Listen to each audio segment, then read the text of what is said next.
오늘 말씀은 눈을 열어주시는 하나님. So we have sermon message titled God opens our eyes. 눈을 열어주시는 하나님을 제목을 가지고 잠시 시간을 갖고자 합니다. 여러분들 혹시 건망증 있으세요? 막 이 깜빡깜빡 있고 영어로는 마미 브레인이라 그러던데 저도 그럴 때가 가끔 있거든요. 저도 큰일 났어요. 마음이 너무 아파요. 제가 안경을 써요. 저도 이제 책 볼 때 아니면 공부할 때나 이럴 때 이제 일할 때 안경을 쓰거든요. 근데 하루는 일을 하려고 아무리 안경을 찾아도 안경이 없는 거예요. 그냥 책상도 찾아보고 차에도 가보고 그런데 정말 감쪽같이 안경이 있어서 안경이 어디 있는지 아세요? 제가 쓰고 있었어요. 제가 쓰고 있어요. 이렇게 쓰면 돼. 안경 어딨지? 막 열어보는데 안경이 없는 게 안경 지금. 그래요. 나만 그런 게 아니고, 미안해, 얻었습니다. 감사해요. 열었는데, 없어. 어떤 사람이 그러더라고요. 이제 전화로 이제 전화기로 이제 친구가 야, 너 전화기 어딨어? 이렇게 물어보니까 막 찾는 거. 내 전화기가 어딨지? 내 전화기. 그러니까 그런 일들이 제 일생에서도 좀 벌어지더라고요. 와, 이거 이제 큰일 났다. 이런 생각을 하게 되는데, 이제 제가 말씀드리고자 하는, 저도 나이를 먹어갑니다가 아니라, 저도 그럽니다가 아니라, 이제 우리가 어떤 문제가 생겨서 문제의 원인을 찾아봤더니 다른 데 있는 게 아니라 우리 자신한테 원인이 있는 경우가 있는 거예요. 마치 이제 제가 안경 쓰고서 막 딴 데 막 이렇게 찾아봤던 것처럼 막 다른 데 찾아보는데 나중에 알고 보니까 우리한테 어떤 문제가 있었던 것이죠. 이 상황이 상징하는 사실 중 하나는 우리 자신을 스스로 바라보는 것이 생각보다 쉽지 않다는 사실이에요. 왜 우리의 생각과 시각은요, 바깥으로 나가는 경향이 있어요. 눈이라는 게 뭐예요? 눈이라는 게 밖에 있는 것을 보는 거잖아요. 향해 있잖아. 말이라는 게 뭐예요? 바깥으로 나가잖아요.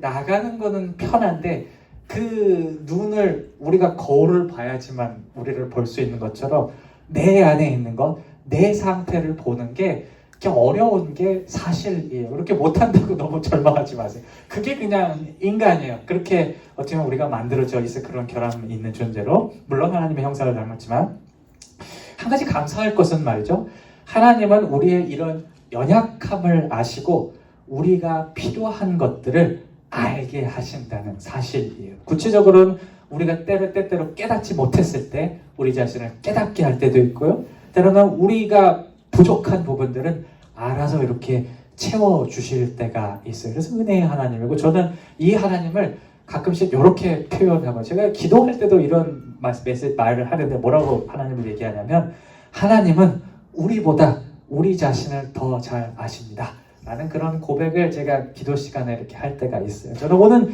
이 시간, 이 은혜에 대해서 한번 나눠보고자 해요. 이 은혜가 오늘 말씀에서 어떻게 등장하는지, 또 우리에게 무슨 얘기를 하는지에 대해서 잠시 시간을 갖고자 합니다. 오늘 본문을 이렇게 쭉 읽어보면 엘리야 이렇게 나왔네. 오늘 본문, 아까 읽어본 본문에는 그 주인공이 누군지 제가 나오지 않아요. 이 주인공이 누구였냐면 엘리야 선지자, 하나님의 선지자였고, 여러분들 엘리야가 누군지 들어보셨을 거예요. 되게 왜 영어 이름도 일라이샤 막 되게 흔하잖아요. 되게 파퓰러한 이름이고 그만큼 많이 알려진 인물인데, 이 사람이 대단한 사람이었어요. 이 사람이 대단한 사람이었던 게 450명 그 다른 선지자하고 혼자하고 450대 1로 싸워서 이긴 사람이 이 엘리야 선지자였어요. 우리가 지사님이 그러진 않았겠죠. 내가 17대 1로 싸워서 내가 이겼어. 내가 17이었고 이래서 생각은 아니고 아니 그리고 저 1대 450으로 싸워서 이겼어요. 하나님이 정말로 말도 안 되는 능력을 부어주셔서 아무리 450년이 난리 부르스를 쳐도 멀쩡하던 그 번제 드리는 제사 드리는 거기에 엘리야가 기도 한번 딱 하니까 불이 빵 떨어져서 번제물만 탄 게 아니라, 재밌어요. 성경을 한번 잘 보세요. 번제물 주변에 물을 이렇게 둘렀다고 해서 물을 물을 둘렀는데 그 불이 하도 세갖고 물까지, 그러니까 이 표현이 되게 재밌어요. 혀로 이렇게 핥아 먹다라는 그런 뜻이 있거든요. 혀로 이렇게 물을 핥아 먹듯이 싹 타버렸다, 그렇게 얘기를 해요. 되게 참 놀라운 장면인데, 그런 사람이 엘리야였어요. 그리고 오늘 본문 18장 46절에서 우리 한번 읽어보실까요? 시작. 여호와의 능력이 엘리야에게 임함에 그가 허리를 동이고 이스라엘로 들어가는 곳까지 아합 앞에서 달려갔더라. 아멘. 요건 이스라엘이 아니라 이스라엘이라는 지역 이름이에요. 다른 지역이 있는데, 이게 무슨 소리냐면 이 아합 앞에서 달려갔대요. 이 아합이 어떻게 갔냐면 걸어간 게 아니라 마차를 타고 가고 있었어요. 마차를 타고 가고 있는데 하나님의 영이 엘리야한테 임하니까 마차보다 더 빨리 슝 하고 이렇게 갔다라고 하면, 그러니까 하나님의 능력이 마치 우리 모세 홍해바다 하면 쫙 갈라서 펼쳐진 것처럼 그런 일들을 엘리야가 한 그런 사람이었어요. 그런 인물이었어요. 그런데 이 능력의 엘리야가 어느 한순간에 폭삭 이렇게 싹 주저앉는, 그냥 완전히 무너져 버리는, 그냥 산산조각이 나버리는 상황이 발생을 해요. 어떤 일이 있었냐면 이 엘리야가 너무 마음에 안 들었어요. 왕비가 너무 마음에 안 들었어. 여성분들의 눈에 띄면 안 돼요. 이렇게 잘 보이셔야 돼요. 남편분들은 이렇게 해서 죽일 거야 이렇게 얘기하니까 이 엘리야가 그 자리에서 절망에 빠져버려요. 그 말 한마디에 4절에서 뭐라고 얘기하냐, 우리 4절 한번 같이 읽어보실까요? 시작. 자기 자신은 광야로 들어가서 하루길쯤 앞가서 한 로뎀 나무 아래에 앉아서 자기가 죽기를 원하여 이르되 여호와여 넉넉하오니 지금 내 생명을 거두시옵소서. 나는 내 조상들보다 낫지 못하나이다 하고. 아멘. 우리가 성경을 보면 말이죠, 내 목숨을 가져가라는 그 순간들이 그렇게 많이 나오지 않아요. 진짜 성경의 인물들이 절망에 빠지고 절망에 빠졌을 때 하는 얘기가 요 얘기예요. 우리도 그렇잖아. 나 죽고 싶어라는 그 얘기를 함부로 하지 않는데 하나님의 사람들이니까. 근데 했다는 얘기는 뭐냐면 정말 깨질 대로 깨져서 바닥에 추락했다는 것을 의미해요. 그 협박 한마디에 완전 산산조각이 나버린 거예요. 저는 이 장면을 딱 보고요, 처음에 되게 의아하게 여겼어요. 아니, 하나님의 능력이 어떤 것인지 실제로 보고 본인이 그런 능력을 끌어올 수 있던 이 사람이, 경험했던 사람이 협박 한 번 했다고 이렇게 무너져서야 되겠는가라는 그런 생각이 들더라고요. 물론 이 협박이 그냥 말뿐만 협박은 아니었어요. 왕비가 한 협박이니까 실제로 와서 잡을 수도 있었던 협박인데, 근데 왕비가 사람이잖아요. 사람하고 하나님하고 비교했을 때 누가 커요? 하나님이 이기지 사람이 이기지 않잖아요. 그거를 무엇보다도 잘 알고 있었던 그런 그 엘리야가 자기와는 어울리지 않는 말을 이렇게 내뱉고 있는 거야. 나 못하겠습니다. 죽겠습니다. 그냥 데려가세요라고 얘기를 하는 거 보고 참 의아했어요. 그래서 처음 생각이 들었던 게, 그러면 엘리야의 믿음의 문제가 있을까? 엘리야의 하나님 믿음, 그것도 아닌 것 같은 것이, 이 절망스러운 상황 속에서 진짜로 나 죽을 거야 이렇게 간 게 아니라 하나님 찾잖아요. 하나님한테 가서 내 고민을 털어놓잖아요. 그러니까 어떻게 됐든 하나님께서 해주실 거라는 그런 믿음은 그 안에 있었던 것 같아요. 그러면 뭐가 도대체 문제일까, 엘리야한테? 제가 오늘 본문을 이렇게 쭉 읽다가 한 가지 사실을 여러분들도 발견할 수 있을 거예요. 성경에 있는 거니까 발견하는 게 뭐냐면, 엘리야가 지금 지칠 대로 지쳐 있다는 사실이에요. 일에 너무 몰두했던 나머지 자신의 상태에 대해서는 잘 알지 못하고 있었어요. 지쳤는데 그걸 어떻게 알 수 있냐면, 나중에 본인이 자기 입으로 자기 상황을 이렇게 막 얘기를 하거든요. 10절, 14절에 이렇게 얘기를 합니다. 한번 읽어보실까요? 시작.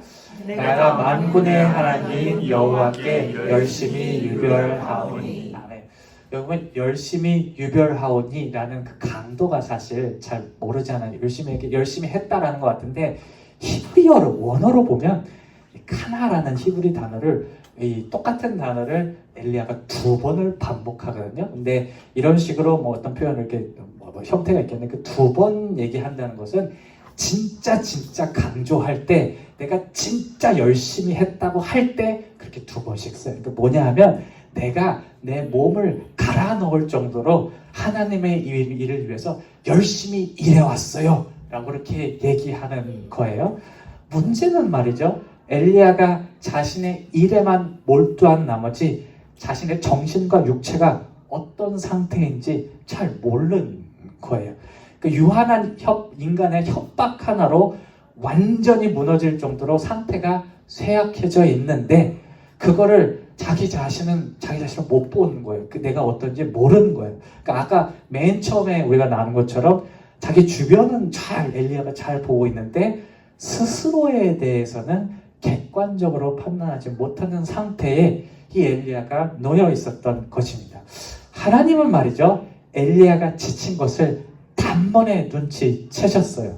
그래서 참 놀라워요. 하나님께서 이렇게 얘기했으면, 엘리야가 이런 식으로 얘기했으면, 야 자식아 정신 좀 차려, 이런 식으로 얘기했을 법한데, 터무니없는 말 하지 말라고 한번 이렇게 핀잔을 줬을 만한데 거기에 대해서는 한마디도 하지 않고 오히려 엘리야를 이렇게 다독여 주시죠. 천사를 보내서 이렇게 얘기해요. 일어나서 먹어라. 그러면서 떡과 물을 엘리야한테 갖다 줘요. 한 번도 한 것이 아니고요, 2번이나 연속으로 그렇게 해서 엘리야가 회복할 수 있도록 만들어 주세요. 이를 통해 하나님이 엘리야에게 전달하고자 하는 메시지는 분명합니다. 지금 내게 필요한 것은 나에 대한 열정도 협박에 대한 고민도 아닌 쉬는 것이야 라는 그런 메시지를 엘리야에게 하고 계시는 거예요. 그러니까 뭐냐면 엘리야 본인보다 엘리야를 잘 아시는 하나님이 엘리야에게 맞는 것을 주신 장면이에요. 네가 지금 필요할 때 지금 필요한 건 요거니까 먹고 힘내 라고 이렇게 한 것이에요. 이것 때문에 엘리야가 일어나서 40일 동안 이렇게 하나님의 산에 또 쉬지 않고 가서 이르렀다고 나옵니다. 여러분도 어려울 때 하나님을 찾는 것은 선택이 아니라 필수예요. 왜냐하면 하나님은 말이죠, 우리보다 우리를 더 잘 아시는 분이기 때문이에요. 우리 스스로 발견하시는 우리의 문제를 발견할 수 있도록 하나님은 우리의 눈을 열어주세요. 엘리야에게 했던 것처럼 말이죠. 이 한 가지 우리 눈을 열어주시는 하나님 은혜에 들어가기 위해서 우리가 해야 할 한 가지가 있는데, 한 가지가 있는 거 들어갈 때 뭐냐면 하나님께서 우리에게 주시는 그 상황들을 순종함으로 받아들이는 거예요. 제가 순종에 대해서 요새 참 많이 생각하게 돼요. 지난주에도 우리가 성경 말씀 시간에서 순종에 대해서 얘기했어요. 우리가 신앙의 막 깊은 것들을 얘기할 때 한순간에 가서 마지막에 걸리는 게 뭐냐면 그 순종의 문제. 내가 하나님께 순종할 것인가 안 순종할 것인가, 거기에 걸려서 하나님 앞에 못 가는 경우가 참 많거든요. 물론 하나님께서 순종할 수 있는 마음도 주시긴 하지만 분명히 우리 또한 순종에 대해서 분명히 생각하고 있는데, 만약에 엘리야가 이 상황 속에서, 왜 그렇잖아요. 우리가 막 스트레스 받고 열받고 그러면 밥이 들어갑니까? 들어가세요? 밥 들어가세요? 스트레스를 저랑 좀 다르군요. 어떤 분은 먹는 걸로 푸는군요. 저는 열받으면 밥이 안 들어가요. 밥도 안 들어가요. 이게 식음을 전폐한다고 하잖아요. 엘리야가 집사님들 닮으셨나 보다. 이러면서 저는 그렇게 생각했거든요. 이 상황 속에서 엘리야가 만약에 나 열받아서 지금 입이 먹을 게 들어가요 하나님? 그렇게 하고 그걸 이렇게 멀리 밀어치웠다면 절대로 자기 자신에게 있었던 그 문제를 해결할 수 없었을 거예요. 엘리야가 그 문제를 해결했던 것을 하나님이 주신 거, 하나님이 하라는 대로 일단 갔기 때문에, 그게 하나님의 제일 좋은 거라고 생각했기 때문에 그게 가능했다는 것을 우리 또한 기억해야 할 것이에요. 때문에 우리가 하나님을 찾을 때 하나님께서 우리가 그냥 평상시에 말고 막 열심히 기도했는데 하나님께서 우리에게 주시는 것들은요, 우리가 기쁨으로 받을 수 있어야 돼요. 그게 하나님의 응답이라고 생각하고 우리에게 가장 좋은 거라고 생각하고 받을 수 있는 그런 마음이 있어요. 저는 이게 믿음이 다른 게 아니라 이게 믿음이라고 생각을 합니다. 이런 믿음이 여기 있는 모든 분들과 같이 있었으면 좋겠어요. 제가 이제 제 얘기를 좀 할게요. 업데이트 좀 해드려야 되니까 이런 거. 제가 이제 시애틀에 강의하러 왔다 갔다 한 지 이제 4주가 지났어요. 4주가 딱 됐는데 처음 듣는 분들이 이제 제가 11월 첫 주부터 10월 첫 주부터 시애틀에 올라가기 시작했거든요. 월요일, 화요일 이렇게. 감사한 일들 진짜 많았어요. 정말 어제 그렇게 하나님께서 저를 챙겨주실지 몰라요. 제가 필요할 때 배고플 때 먹여주시고 제가 정말 배고파 죽겠는데 이렇게 챙겨주셔서 이렇게 먹을 거 주시고 막 그러는 분들이 또 거기 있으시다. 그러니까 감사할 것도 너무너무 많았는데 근데 올라갈 때마다 감사한 것 플러스 성가신 일들도 뭔가 일주일에 하나씩 꼭 생겼어요. 일주일 하나씩. 그러니까 4번 갔으니까 4개 생겼어요. 첫 주에 제가 무슨 일이 있었는지 말씀을 나눴어요. 그때 렌트카도 막 뚜껑도 열리고 막 그래가지고 막 난리도 아니었다고 저기 막 뭐 정신없이 2주차에 무슨 일이 있어요. 2주 때는 수업이 하나 있어서 하루만 자면 됐어요. 하루만 자고 기쁜 마음으로 가벼운 마음으로 하룻밤 자고 내려와야지 하고 했는데 그날 밤에 옆방에 있는 아저씨인지 앞방에 있는 아저씨인지 밤을 새도록 영화를 보는 거예요. 잠을 잘 수가 없었어요. 그러니까 방음이 안 돼요. 제가 이제 뭐 집을 사는 게 아니라 이 쉐어하우스에 방을 하나 구해서 이렇게 들어가 있으니까 옆방에서 그렇게 틀어놓으면 다 들려요.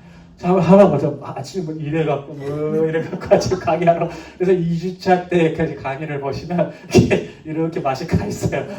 잠을 못 잤어요. 세 번째 주에는 비행기가 연착을 했는데 주일 저녁에 연착을 했는데 너무너무 많이 연착을 해갖고 주일날 밤에 도착하니까 새벽 1시였어요. 1시에 이렇게 자고 그 다음날 아침에 또 이렇게 갔어요. 지난주에는요 제가 약간 사기를 당한 것 같아요.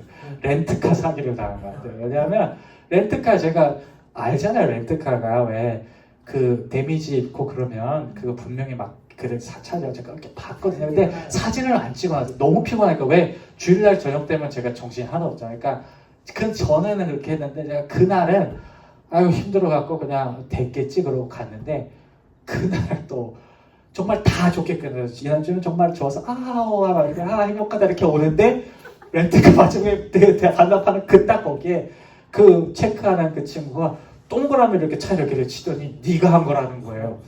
어떻게 증명할 방법이 없잖아요. 증명할 방법이 없어. 야 이거 나 안 했다고. 내가 바보냐? 내가 이거 진짜 아주 이렇게 애기처럼 잘 들었어. 좀 되게 화나서 저도 이렇게 얘기했긴 했는데 그런데 어쩔 수 없어서 그걸 해갖고 결국 엄청나게 또 차지를 했더라고요. 근데 이제 물론 제가 뭐 해결할 수는 있을 거예요. 인슈런스도 뭐 이렇게 그러니까 제가 그걸 아니까 이제 시간도 오래 걸리고 막 신경도 써야 되고 그거 싫어서 제가 조심했는데도 그런 일이 지난주에 하나씩 있어요. 그러니까 제가 지난주 화요일 날 비행기를 이렇게 그렇게 하고 막 화가 이렇게 난 상태에서 이렇게 타고 무슨 생각을 했냐면 좀 계획대로 막 이렇게 착착착착 지금 됐으면 얼마나 편해 이런 생각을 이렇게 한 거예요. 이렇게 비행기에서 이렇게 하면서 아이고 이러면서 이런 생각을 하고 있어요. 그럼 이제 생각한 게 이제 목사니까 아무래도 이제 하나님도 생각해야 될 거예요. 하나님이 왜 자꾸 일주일에 하나씩 이게 약간 그 2% 부족하다고 하죠. 2%를 안 채워주시는 거예요. 100% 채워주시면 좋은데 그 하나 그 마지막 갈 때 그게 뭐예요? 잘 좋게 하고 내롭게 하고 다 마지막에 틱 이렇게 하는 것처럼 그 2%를 왜 안 챙겨주실까라는 그런 생각을 할 수밖에 없더라고요. 그래서 이렇게 생각해 보는데 이 말씀이 저한테 떠올라서 무슨 말씀이 떠올랐냐면 여러분들도 아는 말씀이에요. 잠언 16장 9절의 말씀인데 제가 이 말씀 갖고 와서 한번 읽어보실까요? 시작. 사람이 마음으로 자기 일을 계획할지라도 그 걸음을 인도하시는 분은 여호와시니라.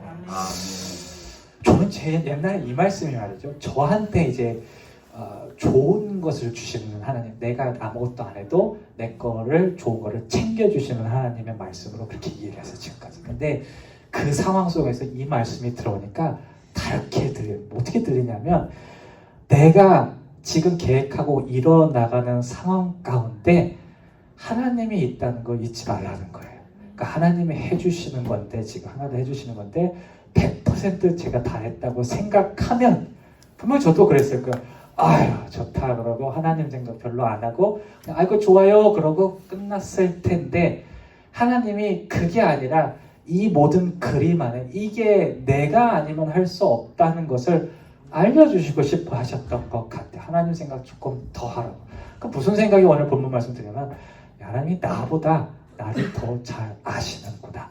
그 하나님의 그 생각을, 하나님의 뜻을 다시 한번 알게 되는 그런 시간이 되어서, 물론 다음 주부터는 그러지 없었으면 좋겠어요. 너무 어떻게 자꾸 신경 쓰여서 없었으면 좋겠지만 뭐 그래도 뭐 어떤 것이든 뭐 감사하게 받아야지 그런 생각을 갖고 있긴 합니다. 제가 말씀을 마무리할게요. 여러분, 어려움들이 있을 때 하나님을 찾으시기를 바래요. 왜냐하면 하나님은 우리보다 우리를 더 잘 아시는 분이시기 때문이에요. 나아가 우리 눈을 열어주시려는 하나님의 손을 붙잡으시기를 바래요. 우리가 하나님을 찾을 때 주어지는 거는 말이죠, 우리에게 필요한 것들이라는 사실을 우리가 잊지 않기를 원합니다. 우리 눈을 열어서 우리가 필요한 것들을 발견하게 하시는 하나님의 은혜가 우리 삶을 감사할 거리로 넉넉하게 채워주실 저와 여러분들이 되시기를 주님의 이름으로 축원합니다. 아멘.